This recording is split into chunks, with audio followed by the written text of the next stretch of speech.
आज की वीडियो में हम जानेंगे कि संघनन या कंडेंसेशन क्या होता है और क्यों ये एक बहुत महत्वपूर्ण और ज़रूरी घटना है। तो अभी कल ही की बात है, मैं किचन में गई तो मैंने देखा कि मेरे भैया ने एक कैन, कोल्ड ड्रिंक का कैन फ्रिज से निकाल के किचन में छोड़ दिया। तो पहले तो मैंने उस पर ध्यान दिया, मुझे कुछ ऐसा ज़रूरी नहीं लगा, है ना। बाद में मैंने जब ध्यान से देखा तो मुझे दिखाई दिया कि इस पर छोटी छोटी बूंदें आ गई हैं, जैसे कि ये पानी की बूंदें, ये वाली यहाँ पर और यहाँ पर। ये देखिए कितनी सारी पानी की बूंदें यहाँ पर दिखाई दे रही हैं।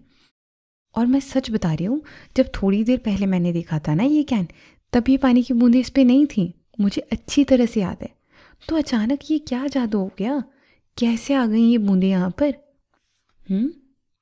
यही समझेंगे हम इस वीडियो में। तो ये जो कैन है जिसमें कोल्ड ड्रिंक थी, ये फ्रिज से निकाला गया था, है ना। तो अगर फ्रिज में से निकाला गया था तो ये ठंडा होगा, इसकी जो सतह है वो भी ठंडी होगी।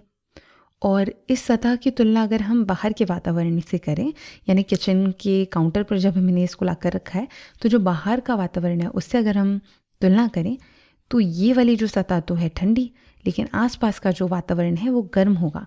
क्योंकि मान लीजिए कि भाई एक सामान्य कमरे का तापमान अगर 20-22 डिग्री भी है और फ्रिज से निकाली जो चीज़ है जो कि ठंडी अभी ताज़ा ताज़ा निकाली है, तो उसका 2-3 डिग्री के आसपास होगा, लेकिन बहुत बड़ा अंतर है ना। तो आसपास का वातावरण तुलनात्मक रूप से गर्म होगा। देखिए, हमने पहले के वीडियोस में ये जाना है कि जो पानी है वो 3 रूपों में पाया जाता है, जिसमें से पानी का एक रूप जलवाष्प भी है, जो इसका गैसीय रूप होता है। और ये आमतौर पर हमें दिखाई नहीं देता, अदृश्य होता है, पर ये हमारे आसपास के वातावरण की हवा में मौजूद होता है। जलवाष्प जो होती है वो हमारे आसपास के वातावरण में मौजूद होती है। तो हम कह सकते हैं कि जब आसपास का वातावरण ही गर्म है, मतलब इस कैन के आसपास के वातावरण का तापमान गर्म है, तो ये जो जलवाष्प है इसका भी तापमान थोड़ा सा गर्म होगा, लेकिन जो ठंडी सतह है उसकी तुलना में। तो अभी फिलहाल के लिए हम इस जलवाष्प को इस लाल रंग से दिखा रहे हैं। हमारे आसपास के वातावरण में ये जो जलवाष्प है ये घूम रही है हवा के साथ, और जलवाष्प के कुछ कण ऐसे भी होंगे जो कि इस कैन के काफ़ी करीब होंगे। तो थोड़ी देर में एक ऐसा समय आएगा जब ये जो जलवाष्प के कण हैं ये जो ठंडी सतह है कैन की उसके संपर्क में आ जाएंगे, यानी उसे छूने लगेंगे या उससे टकराएंगे। तब क्या होगा कि इन जलवाष्प के कणों के अंदर जो हीट है या ऊष्मा है वो स्थानांतरित हो जाएगी ठंडी सतह की ओर। कैन की ठंडी सतह की ओर जब ऊष्मा चली जाएगी तो देखिए क्या होगा, जलवाष्प के कणों की ऊर्जा कम होगी, वो पास पास आने लगेंगे, उनकी गति, उनका कंपन कम होने लगेगा और पास पास आकर के ये पानी की बूंदों के रूप में बदल जाएंगे, कुछ इस तरह से। और यही हमने देखा था कि भाई थोड़ी ही देर में जो कैन है उसकी सतह पर हमें छोटी छोटी बूंदें नजर आने लगी थी।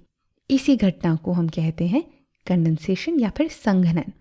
तो संघनन क्या है? जल वाष्प के पानी में परिवर्तित होने की प्रक्रिया को संघनन या कंडेंसेशन कहते हैं। जल वाष्प जो कि हमारे आसपास के वातावरण में मौजूद है, जब वो गैस रूप से अपने द्रव रूप में यानी कि पानी के रूप में बदल जाती है, तो उस प्रक्रिया को कहते हैं संघनन या कंडेंसेशन। अभी कैसे होता है अभी हमने जाना है। तो जो गर्म हवा है वो थोड़ी नम है क्योंकि इसमें जलवाष्प या पानी का अदृश्य रूप वो मौजूद है। जब ये हवा किसी भी ठंडी सतह से, जैसे कि हमने कैन देखा, तो उस ठंडी सतह से टकराती है तो इसकी ऊष्मा ठंडी सतह की ओर स्थानांतरित हो जाती है। ऊष्मा के स्थानांतरण होने पे कणों की गति धीमी होने लगती है और वो पास पास आने लगते हैं।